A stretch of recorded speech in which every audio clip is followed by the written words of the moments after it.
Thank you.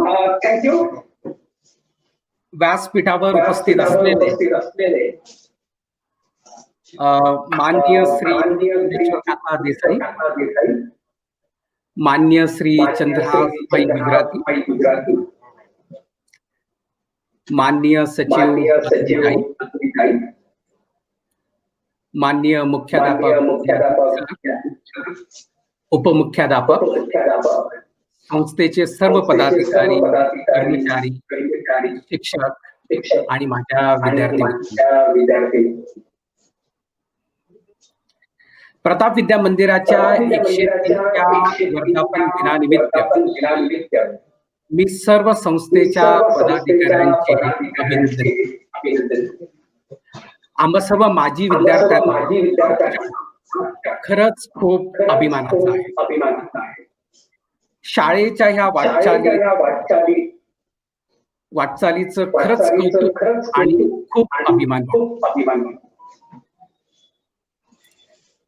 फक्त तिकडचा mic जर मला ऐकू येणार नाही.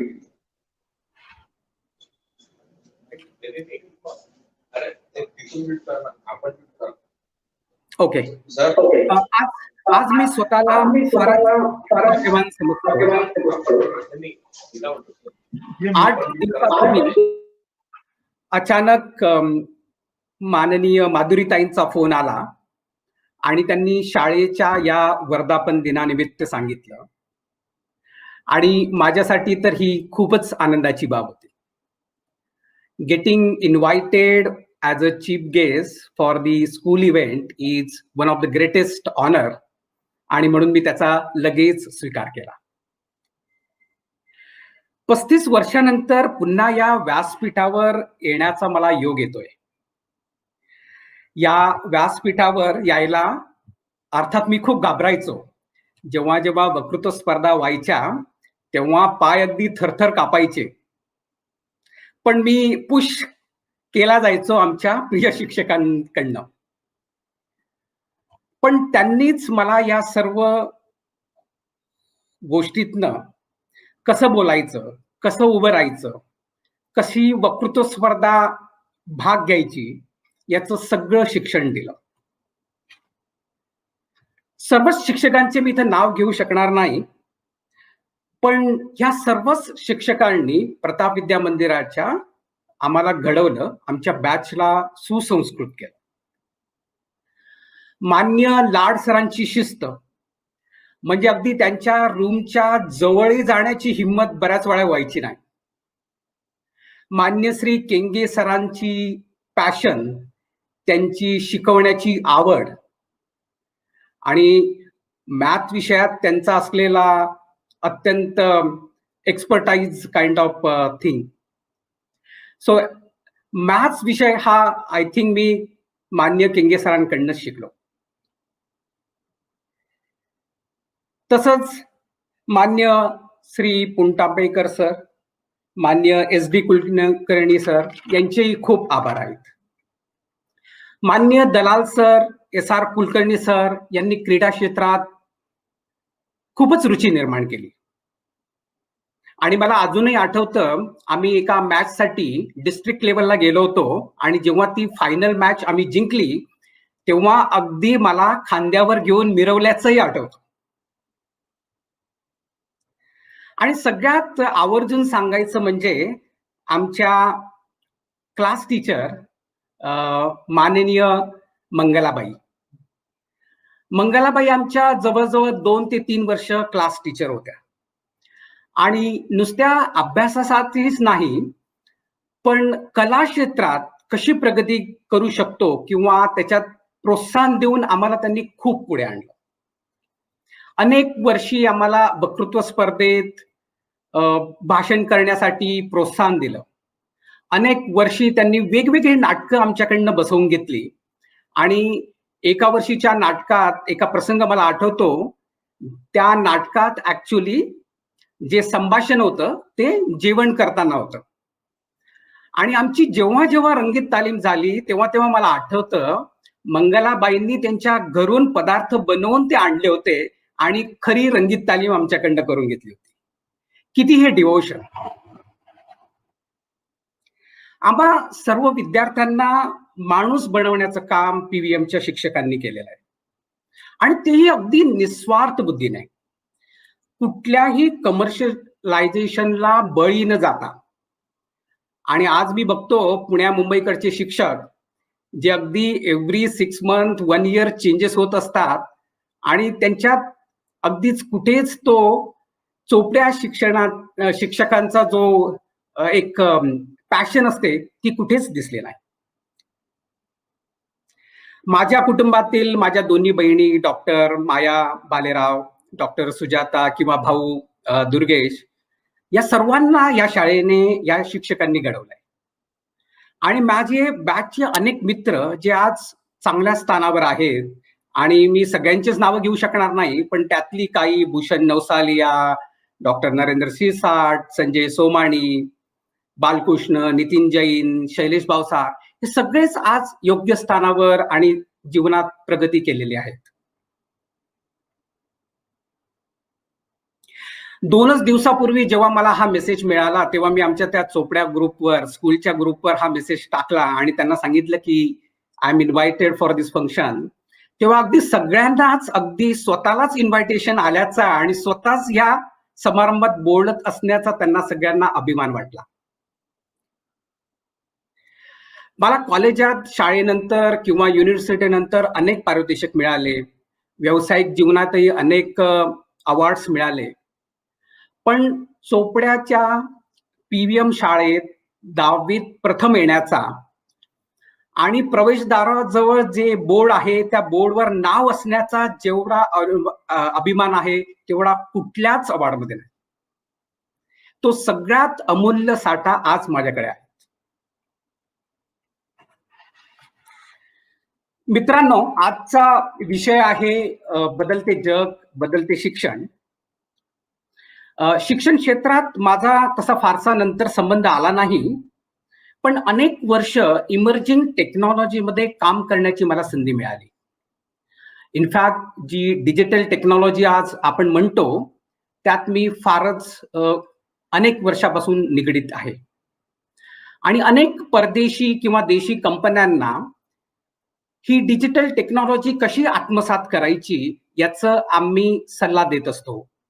आम्ही त्यांना मार्गदर्शन करत असतो. त्यामुळे मला बरंच या विषयात डिटेलमध्ये जाण्याचा एक अनुभव आला आहे आणि तोच मी आज तुमच्याशी शेअर करत आहे. तुम्हाला माझी ही स्लाइड दिसत असेल. This is the Statue of Unity, Sardar Vallabhbhai पटेलांचा, आणि this is the tallest statue in the world. आणि याचं काम आमच्या L&T, लार्सन अँड टुब्रो कंपनीने केलंय, ज्या कंपनीत मी काम करतोय. आणि हा स्टॅच्यू ऑफ युनिटी एक इंजिनिअरिंग मार्वल आहे. ह्या पर्टिक्युलर स्टॅच्यूला बनवण्यासाठी जवळजवळ 1700 टन ब्रॉन्झ क्लॅडिंग लागले. आणि तुम्ही इंजिनिअरिंग दृष्टीने जर बघत असाल तर त्याची हाईट आणि त्याची विड्थ याचं प्रमाण अगदी वेगळं आहे इथं. आणि हा जो स्टॅच्यू आहे हा जवळजवळ दुप्पट उंचीचा आहे स्टॅच्यू ऑफ लिबर्टीपेक्षा. आणि याच्यात तुम्ही बघाल आमच्या कंपनीने अगदी right from design and development असं काम केलेलं आहे आणि अत्यंत लेटेस्ट टेक्नॉलॉजी, डिजिटल टेक्नॉलॉजीचा यूज करून. तुम्ही हा जो ब्रॉन्झ पॅनल बघत असाल तर हे नियरली 6000 डिफरंट ब्रॉन्झ पॅनल आहेत आणि ते चायनामधनं जेव्हा ते मॅन्युफॅक्चरिंग करत होते तेव्हापासून ते वेगवेगळ्या प्रोसेसमधनं गेले. त्याच्यावर वेगवेगळी प्रक्रिया करण्यात आली. ते भारताच्या वेगवेगळ्या कॉर्नरमध्ये होते आणि या सगळ्या 6000 पॅनलला ट्रॅक करण्यासाठी RFID टेक्नॉलॉजी आमच्या कंपनीने डिप्लॉय केली. आणि मग ते पॅनल कुठे आहे, ते त्यांच्या कुठल्या परिस्थितीतून गेलेले आहेत, ह्या सगळ्यांचं. हॅलो,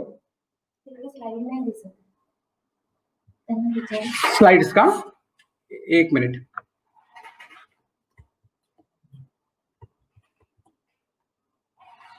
हो, स्क्रीन शेअर करतोय मी.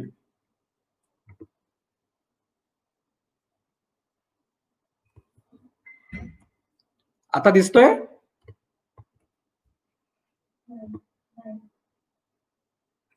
एक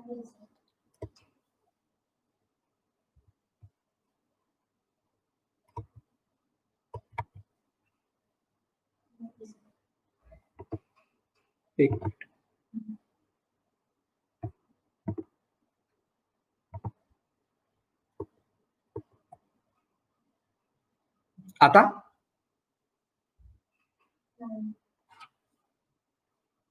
good. Okay good. Okay very good. Very good. तर मी ह्या स्टॅच्यू ऑफ युनिटी बद्दल तुम्हाला सांगत होतो. आणि या ज्या स्टॅच्यू ऑफ युनिटीचे जे वेगवेगळे पॅनल्स आहेत ते जवळजवळ 6000 वेगवेगळे पॅनल्स होते. आणि त्याचं RFID ट्रॅकिंग आमच्या कंपनीने केलं. आणि एवढंच नाही तर हा जो स्टॅच्यू उभा आहे त्याच्या जो खाली जो वॉटर फ्लो आहे त्या वॉटर फ्लोचं अनालिसिस करणं, त्याचं एअर फ्लोचं अनालिसिस करणं आणि तो स्टॅच्यू कुठे कसा उभा करणं याचं कम्प्लीट डिजिटल मॅपिंग म्हणजे डिजिटल टेक्नॉलॉजीने ते कन्वर्ट करून त्याचं अनालिटिक्स आमच्या कंपनीने केलं. आणि हे सगळं केल्यामुळे आज तुम्ही बघत असाल हा जो पर्टिक्युलर स्टॅच्यू आहे किंवा हे कम्प्लीट जो कॉम्प्लेक्स आहे तो केवळ 33 मंथ्स मध्ये कम्प्लीट करण्यात आला. आणि हे जे शक्य झालं ते because of the digital technology. आणि तुम्ही जो बघा आजचा जो दुसऱ्या नंबरचा जो स्टॅच्यू आहे तो बांधकाम करण्यासाठी जवळजवळ 11 वर्ष लागले. So it's a huge difference what technology can make. आणि असंच ह्या स्टॅच्यू ऑफ युनिटीच्या बरोबर सुदैवाने मला अयोध्यामध्ये जे श्रीराम मंदिर होणार आहे त्या मंदिराची वीट किंवा जे वेगवेगळे मार्बल्स आहेत त्यांचंही ट्रॅकिंग करण्याचं काम आमच्या कंपनीला मिळालेलं आहे. आणि सुदैवाने मलाही त्यात सहभाग करण्याची संधी येणार. So this kind of nation building projects आणि त्याच्यातनं पार्टिसिपेट करणं हा खरंच एक खूप अभिमानाचा क्षण असतो आणि तो मी आज अनुभवतो आहे. थोडक्यात गेल्या 5 वर्षापासून टेक्नॉलॉजी झपाट्याने बदलत आहे.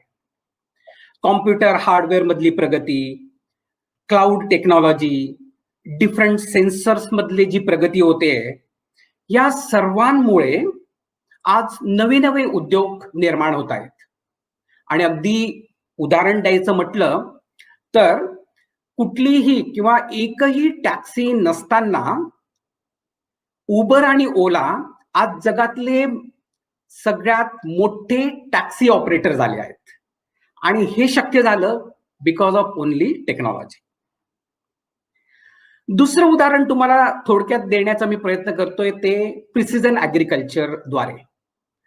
आणि हा विषय आपल्याला ऍग्रिकल्चर आपल्या सगळ्यांच्या अगदी जवळीक आहे म्हणून मी तो निवडला. आणि ह्या क्षेत्रात ऍग्रिकल्चर क्षेत्रातही प्रचंड प्रगती होते.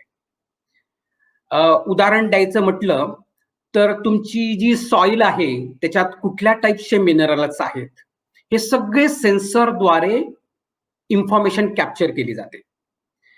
नंतर त्याच्यात इरिगेशन कसं दिलं पाहिजे, नंतर पाऊस कधी पडणार म्हणजे तुमची जी सिस्टीम आहे ती वेदर रिपोर्टिंग स्टेशनच्या ला कनेक्ट होते आणि तिथून तुम्हाला ती माहिती मिळते. तुम्ही असं ते बघतच असाल एक ड्रोन आहे, तो ड्रोन सगळे ती इमेजेस कॅप्चर करतो. आणि आजकाल जे पेस्टिसाइड आपण जे टाकतो that will be given by this particular drone.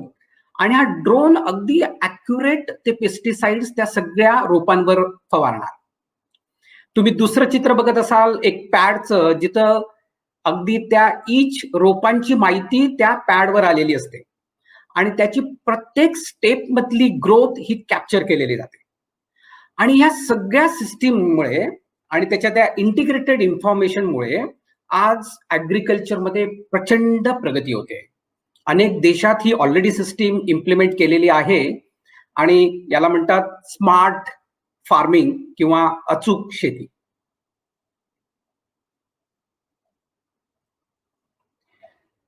अगदीच मागच्या आठवड्यात मला आठवतं आम्ही एका नॉर्वेच्या कंपनीशी बोलतो आहे आणि ती कंपनी आहे ऍक्च्युली फूड टेक्नॉलॉजी मधली. तुम्हाला मॅकडोनल्ड्स किंवा KFC कंपन्या माहीतच असतील. तर अशी ती वेगवेगळे फूड प्रोड्यूस करते. तर ह्या कंपनीची रिक्वायरमेंट अशी आहे की त्यांना जे फूड बनवतं किंवा जी वेगवेगळी फूड मधली जी इन्ग्रेडियंट्स आहेत ती सगळी कशी ट्रॅक करता येईल. म्हणजे अगदी सिंपल दृष्टीने उदाहरण द्यायचं तर समजा तुम्ही पोटॅटो चिप्स खातात, तर ते पोटॅटो कुठल्या फार्म मध्ये प्रोड्यूस झाले, कुठल्या कंडिशन मध्ये ते प्रोड्यूस झाले, कुठले मिनरल्स किंवा न्यूट्रियन्स त्या पोटॅटोला मिळाले आणि नंतर ते पोटॅटो कसे ट्रान्सपोर्ट केले गेले, किती दिवस लागले, याची सगळी माहिती कॅप्चर करण्याची ही कंपनी प्रयत्न करते. आणि म्हणून जेव्हा त्यांचं जे कस्टमर जेव्हा ते हे पोटॅटो चिप्स खातील तेव्हा ती सगळी माहिती त्यांना ते देण्याचा प्रयत्न करतील की हे पोटॅटो कुठल्या शेतामध्ये उगवले, ते कसे आले, त्याची कंडिशन कशी आहे आणि ह्या सगळ्या गोष्टींचा ते अगदी त्यांचे उत्पादन किंवा त्यांचं उत्पादन वाढवण्याच्या दृष्टीने प्रयत्न करणार आहेत. आहे की नाही हे सगळं कमालीचं बाब. आणि ह्या सगळ्यांना त्यांनी नाव दिलंय फार्म टू फोक.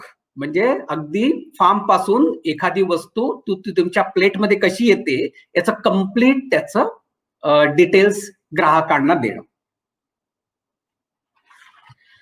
आता शिक्षण क्षेत्राकडे वळूया.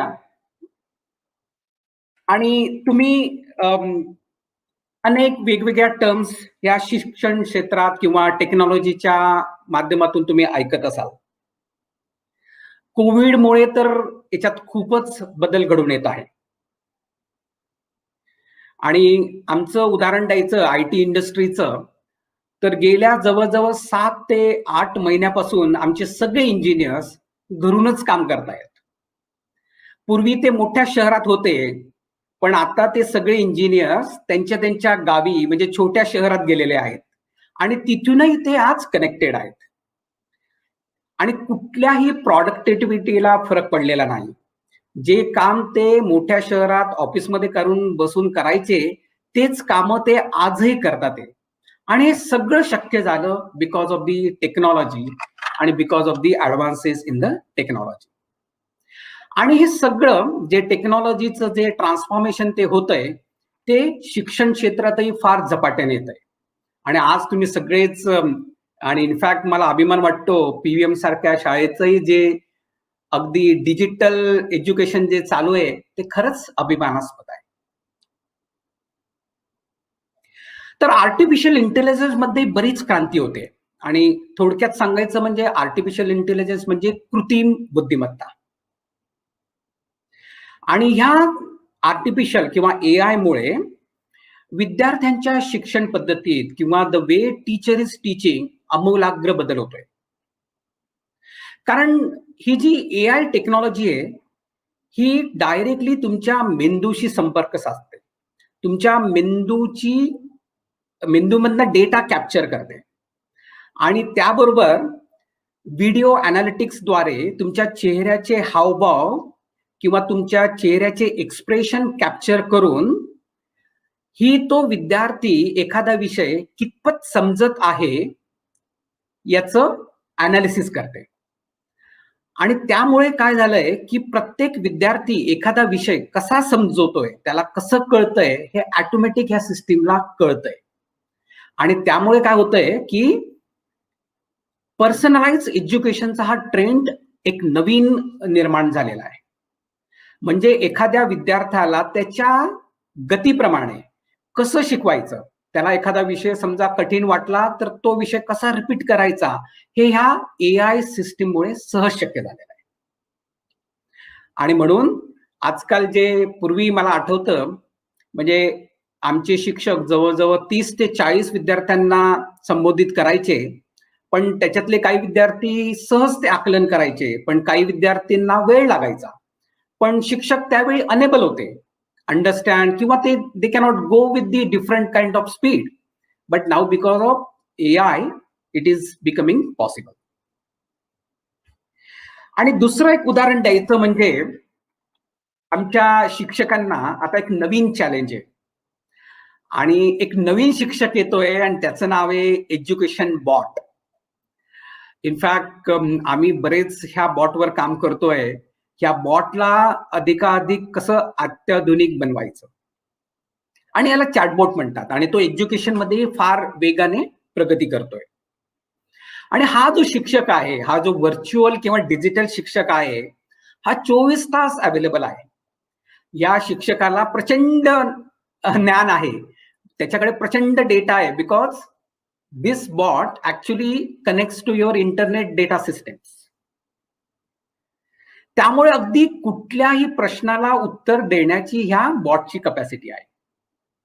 आणि त्यामुळे आमच्या या सगळ्या नव्या शिक्षकांना आता ही टेक्नॉलॉजी आत्मसात करून या नवीन शिक्षकाबरोबर कसं सहयोग केला पाहिजे हे समजावून घ्यावं लागेल. अर्थात हे कितीही डिजिटल किंवा नवीन व्हर्च्युअल शिक्षक आले तरी ऍक्च्युअल शिक्षक ची जागा कधीच रिप्लेस होणार नाही, आणि त्याचं महत्व अर्थात कधीच कमी होणार नाही. कोविडमुळे शिक्षण क्षेत्रात अगदी झपाट्याने लास्ट 7 to 8 months मध्ये खूपच फरक झालेला आहे, आणि त्याचे काही उदाहरण मी तुम्हाला देऊ इच्छितो. तुम्ही जे क्लासरूम, फिजिकल जे क्लासरूम होती त्याची जागा आता व्हर्च्युअल क्लासरूमने घेतली आहे, आणि म्हणून क्लासरूम अगदी एम्प्टी असेल पण सगळे ते विद्यार्थी वेगवेगळ्या लॅपटॉपद्वारे, फोनद्वारे कनेक्ट झालेले असतील. आणि म्हणून ह्या विद्यार्थ्यांना व्हर्च्युअल माध्यमातून कसं शिकवायचं हे एक वेगळंच चॅलेंज आहे, आणि आय एम शुअर आजही बरेच शिक्षक त्या फेज मधून जात आहेत. विद्यार्थी चेंज होणार आहे ह्या सगळ्या डिजिटल ट्रान्सफॉर्मेशनमुळे. एक तुम्हाला उदाहरण देतो, हे वरचं जे स्वेटर आहे that is the social distancing sweater, आणि या स्वेटरमध्ये वेगवेगळे सेन्सर्स आहेत. सो तुमचे विद्यार्थी उद्या हे स्वेटर घालून येतील in order to keep the social distancing within the classroom, आणि जेव्हा जेव्हा दुसरं कोणी जवळ आलं तर याच्यातला जो सेन्सर आहे तो बीप होईल, तो अलार्म देईल, आणि ऑटोमॅटिकली तुमचं सोशल डिस्टन्सिंग मेंटेन केलं जाईल. सिमिलरली तुम्ही बघाल आज प्रत्येक एक्झाम मध्ये शिक्षक लोकांना एक वेगळं चॅलेंज असतं, मुलांचा फोन वेगळा करणं किंवा त्यांना फोन अलाउ न करणं, आणि ते एक मोठं चॅलेंज असतं की त्यांना कसं ते सेपरेट करणं त्या फोन पासून ऍटलिस्ट एक्झाम हॉलमध्ये. पण आजकाल तुम्ही हे बघणार, they mask which is kind of mandatory, but they are also becoming very high tech. तर तो जो एक मास्क आहे त्या मास्क मध्ये ऍक्च्युली फोन एम्बेड केला आहे, म्हणजे त्या मास्क ऍक्च्युली तो मास्क घातल्यावर तो मास्क तुमचे लिप मुवमेंट डिटेक्ट करून फोनद्वारे तो दुसऱ्या माणसाशी कम्युनिकेशन करू शकतो किंवा दुसऱ्या विद्यार्थ्याशी कम्युनिकेट करू शकतो, आणि त्याच्यात एक मायक्रोफोन किंवा त्याच्यात एक स्पीकर पण आहे की जो फक्त त्या माणसालाच किंवा त्या विद्यार्थ्यालाच ऐकू येईल. सो कल्पना करा, जर असा मास्क घालून जर विद्यार्थी परीक्षा हॉलमध्ये आला तर इनफॅक्ट एक्झामिनरला ते इव्हन कळणार पण नाही की हा विद्यार्थी बोलतोय किंवा तो त्याचं दुसरं व्यक्तीशी कम्युनिकेशन चालू आहे. सो अशा अनेक चॅलेंजेस आमच्या शिक्षकांना येणार आहेत, आणि विद्यार्थीही त्याप्रमाणे चेंज होणार आहेत.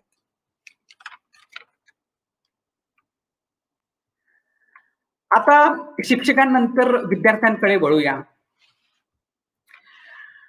आमच्यापेक्षा आजचे विद्यार्थी खरंच खूप स्मार्ट आहेत, खूप नॉलेजेबल आहेत, आणि आम्हाला जे लिमिटेड पुस्तकं होती त्यावेळी आम्हाला फक्त नॉलेज मिळायचं जे अवेलेबल पुस्तकातनं, अवेलेबल लायब्ररीमध्ये जाऊन तिथून जे काही पुस्तकं मिळतील त्यातून. पण आजच्या स्टुडंट्सला there is no limitation, whole internet त्यांच्याकडे अवेलेबल आहे, आणि तोही पाहिजे त्या रूपात. म्हणजे एखादी वस्तू किंवा गोष्ट अगदी व्हिडिओ, वेगवेगळ्या व्हिडिओद्वारे किंवा ऑडिओ क्लिपद्वारे किंवा इवन 2D 3D फॉर्मॅटमध्ये त्याला ती सहज दिसू शकते, आणि even to understand it he can see it from the different angles. So पाहिजे ती इन्फॉर्मेशन आजकाल अवेलेबल आहे आमच्या विद्यार्थ्यांकडे. पण त्यामुळेही त्यांच्यावर वेगळी जबाबदारी आहे. इन्फॉर्मेशन खूप आहे, पण कुठली इन्फॉर्मेशन कधी कॅप्चर करायची किंवा ती कशी ऍक्सेस करायची याचंही व्यवस्थित रिस्ट्रिक्शन आमच्या विद्यार्थ्यांनी ठेवलं पाहिजे. आणि माझं विद्यार्थ्यांना एक थोडं माझा अनुभव सांगतो. पहिला पॉइंट आहे एक्सप्लोर द वर्ल्ड. आणि सुदैवाने माझ्या वेगवेगळ्या व्यावसायिक कामामुळे मला जगभर फिरण्याची संधी मिळाली. मी वेगवेगळ्या जगाच्या भागात जाऊन तिथली लोक कसे काम करतायत, त्या लोकांची कुठली टेक्नॉलॉजी आहे, ही बऱ्याच वेळा आत्मसात करण्याचा प्रयत्न केलेला आहे. आणि एक उदाहरण द्यायचं म्हटलं, माननीय माधुरीताईंनी म्हटलंय एअरबसचं, तर एअरबसमध्ये एअरक्राफ्टवर करण्याची सुद्धा मला संधी मिळाली. आणि तुम्ही A380 जे एअरबसचं एक मोठं एअरक्राफ्ट आहे, जे 500 प्रवासी इझिली अकोमोडेट करू शकते, या A380 मध्ये सिस्टीम डेव्हलप करण्याच्या माझ्या टीमला आणि मला संधी मिळाली होती. आणि त्यामुळे मग मी जर्मनीमध्ये जवळजवळ 6 वर्ष वास्तव्य केलं. आणि त्यामुळे जे एक तुम्हाला एक्सपोजर मिळतं, त्याचा तो जो अनुभव मिळतो तो काही वेगळाच असतो. सो तेव्हा तुम्हाला मला असं सांगायचं वाटतं की तुम्ही जरी चोपड्यासारख्या गावात राहत असला तरी डिस्ट्रिक्ट लेवलला किंवा स्टेट लेवलला किंवा नॅशनल लेवलला किंवा दुसऱ्या परदेशात जाऊन लोक काय करतात, ते कुठल्या तऱ्हेने त्यांचा व्यवसाय करताय किंवा ते कुठल्या टेक्नॉलॉजीमध्ये काम करताय याचं समजून आकलन घेण्याचा नेहमीच प्रयत्न ठेवा. आणि तुम्हाला अगदी एक उदाहरण देतो माझ्या जर्मनीतल्या वास्तव्याचं.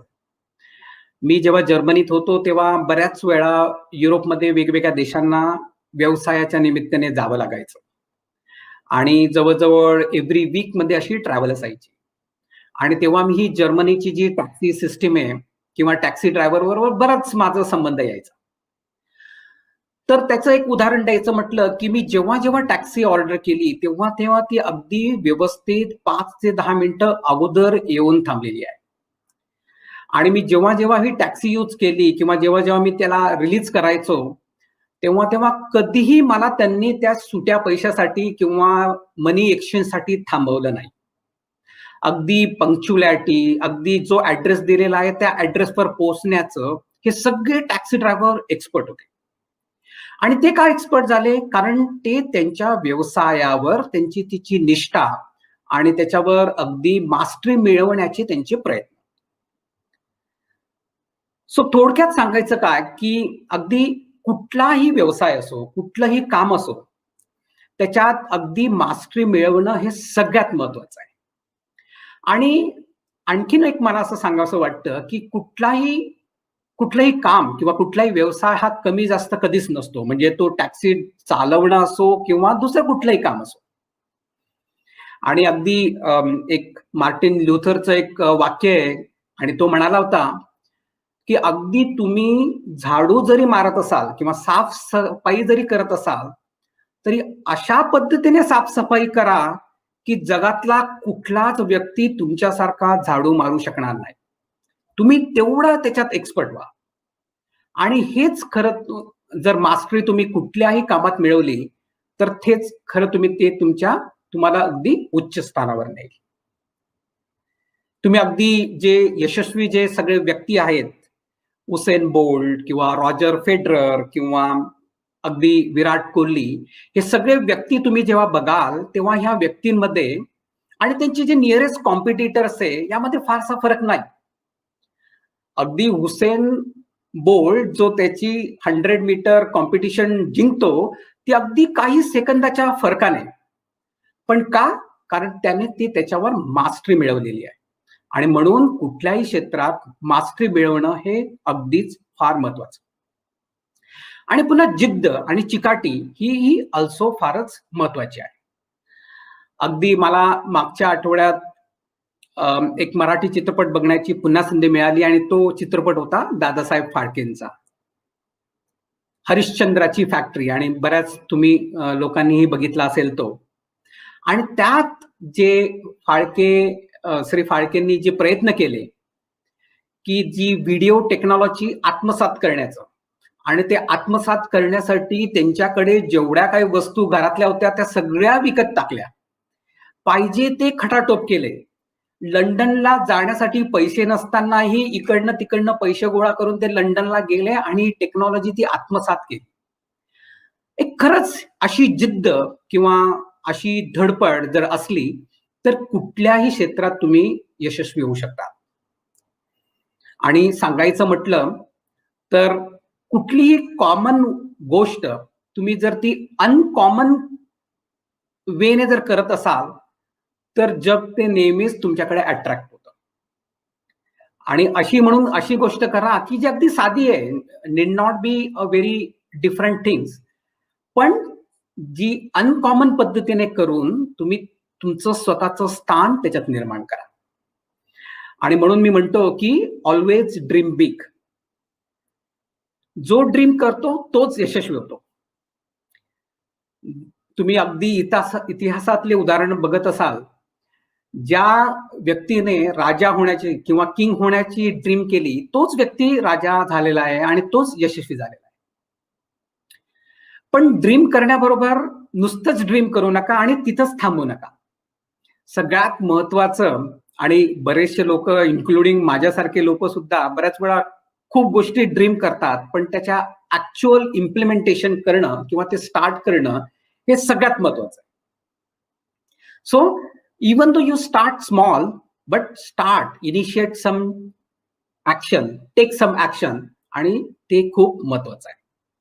आणि तुम्ही जेव्हा ऍक्शन घेणार तेव्हा त्याच्यात रिस्क येणारच, आणि कॅल्क्युलेटेड रिस्क घेण्यात कुठलाच प्रश्न नाही, कुठलीच त्याच्यात अडचण येऊ देऊ नये. आणि ही रिस्क घेताना अगदी सगळ्या गोष्टीने विचार करा. आम्ही जेव्हा अगदी मोठमोठे प्रोजेक्ट घेतो तेव्हा त्यातही बरीच रिस्क असते, पण ही सगळी रिस्क आम्ही हळूहळू मिटिगेट करतो आणि त्यामुळेच आम्ही त्यात सक्सेस मिळवतो. तसंही तुम्ही हळूहळू ही रिस्क घ्या, कारण जर रिस्क घेतली नाही तर तुम्ही कुठलीच गोष्ट करू शकणार नाही. तर रिस्क घेऊन तुम्हीच कॅल्क्युलेटेड रिस्क घेऊन तुम्ही पुढे जाऊ शकता आणि पुढे मार्ग काढू शकतात.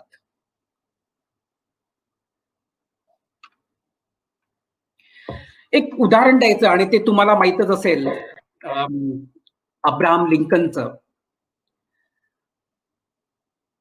जवळजवळ 13 डिफरंट फेल्युअर्स अब्राहम लिंकनला येत गेली, आणि ते फेल्युअरही अगदी मोठमोठी होती.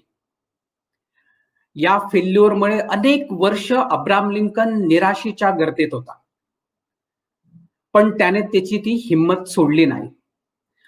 फेल्युअर आफ्टर फेल्युअर येऊनही त्याने त्याची जी ऍक्शन घेण्याची त्याची जी जिद्द होती ती सोडली नाही, आणि म्हणून या 13 फेल्युअर नंतरही तो अमेरिकेचा अध्यक्ष बनला. आणि नुसतंच अध्यक्ष नाही तर आज अध्यक्ष बनला.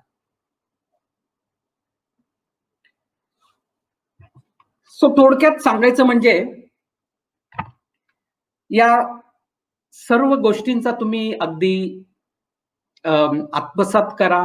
टेक्नॉलॉजी फार झपाट्याने बदलते आहे, त्याचे आत्मसात करण्याचा प्रयत्न करा. सो तेव्हा तुम्हा सर्वांना मी नववर्षाच्या शुभेच्छा देऊन, शिक्षकांना आणि विद्यार्थ्यांना बदलत्या वातावरणाबद्दल यशस्वी होण्याचे बेस्ट लक देऊन, आणि पुन्हा एकदा संस्थेच्या पदाधिकाऱ्यांचे आणि माननीय माधुरीताईंचे आभार मानून माझे मी भाषण इथं संपवतो. Thank you for listening to me.